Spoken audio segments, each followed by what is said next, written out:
One of the fastest growing yogas in the West today is Tantra. Seductively offered as an exotic means for enhancing one's sexual experiences. Like all yoga, it is designed to provoke possession by Hindu spirits in order to break the chain of reincarnation.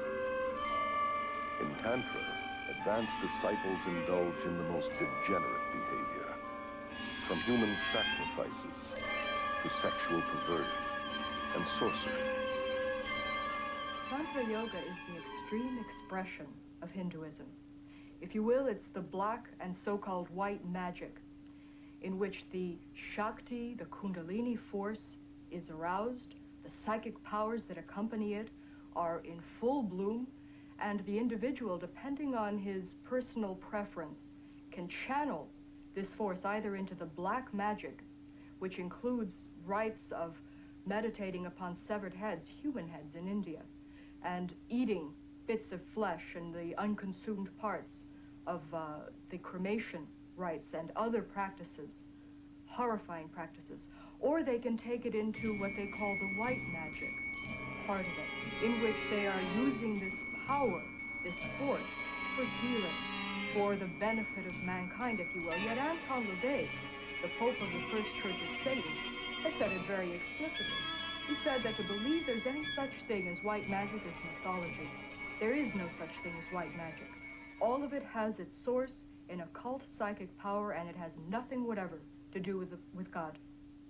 Toby is a yoga teacher at the Scandinavian Yoga and Meditation School in Aarhus, Denmark, which promotes Tantra yoga.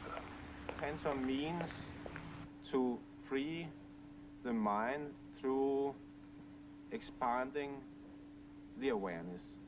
That means to be able to meet more and more of the reality in everyday life. Although yoga is sold to the West through various gimmicks and techniques, its basic occultism remains the same.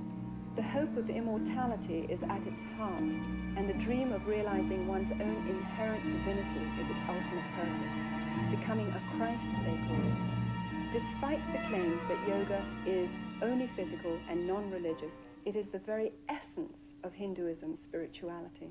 It eventually leads to the realm of the spiritual, to meditation, where the person looks into himself to find the true self, and in finding the true self, he believes he's finding God. This new yoga in the West went into a sort of amalgamation with occult and Gnostic groups. And the Hindu mythology was put forward in a sort of demythologized way, which we now recognize in such terminology as New Age. The age of the enlightened man, the age of Superman, the man with super consciousness has begun. God is losing all importance. Man is the only thing which matters. Man is saving himself by his knowledge, by the development of his mind faculties. You know, the frightening thing to me now, as I look back, is I started having the experience that I was God. And as God, I could completely structure my life and my universe exactly the way I wanted it. Dave Hunt, noted author and lecturer, is one of America's leading experts on the New Age. His books include the bestseller, Peace, Prosperity, and the Coming Holocaust.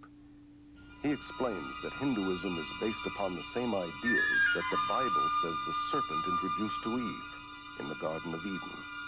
The yogis teach the same lies that the serpent in Genesis 3 deceived Eve with, that death is merely the doorway to reincarnation, and that humans can become gods. This is either an unbelievable coincidence or an unmistakable identification of the mastermind behind Eastern mysticism. This mastermind is called Satan in the Bible, and is also known as the Serpent, the ultimate power of Hinduism, symbolized by the serpent, is glorified and worshipped in Hinduism. We see God as the form of light, and the name Shiva is used by our group, but meaning incorporeal being, radiating peace, radiating light, love to the whole world. In India, Shiva is known as the god of destruction. He haunts the cremation grounds and wears a necklace of human skulls and wears serpents in his hair. His power is worshipped. Hindu texts describe the power as the fiery serpent within, called Kundalini. This Kundalini yoga is now at the heart of nearly all yoga. Even yoga schools which pretend to be purely technical hatha yogic schools, in their heart are Kundalini yogi. They are arousing the Kundalini, but they don't speak about the Kundalini. They speak about the energy, getting the energy up, raising the energy, and indicating that this simply means that they get more healthy and sound. Many people are talking about Kundalini, and really it does mean energy. That means whatever you call it, it is about energy. To take away blocks in your energy system so you're able to function in a more effective level. The serpent has been known as the energy of the force and worshipped as a symbol of wisdom and immortality in every religion and culture. Only in the Judeo-Christian Bible is the serpent identified as deceiver, destroyer, arch-enemy of God and man. The old dread and fear of the serpent is being subtly removed from our culture. Even children in schools are being taught to accept the snake through yoga positions like the cobra. Michelle, could you show us how we do the cobra? That's it. Arch your back. That's good. Look forward. Good. Can you hold it for a second? Rousing this serpent power and forcing it into the spine, driving it upwards through a number of chakras, which are centers. You are expected to go divine, to become superhuman, to get supernatural powers. The breathing exercises are designed to teach you to absorb the prana, the energy life force in the cosmos, to channel it into the chakras, the psychic channels, thus awakening the Shakti force, the Kundalini force, and bringing about those psychic powers, which are such an integral and prevalent part in yoga. So very slowly, let's breathe in through our nose. Very slowly. In. Breathe out. There are many dangers in the breathing techniques. Even the writers and the proponents of these exercises are quick to warn that not only do these things trigger emotional and mental diseases, which have been known to place people even in insane asylums for the rest of their lives, but they also recognize that these exercises can open your soul and your mind and your entire being to a takeover by demonic forces.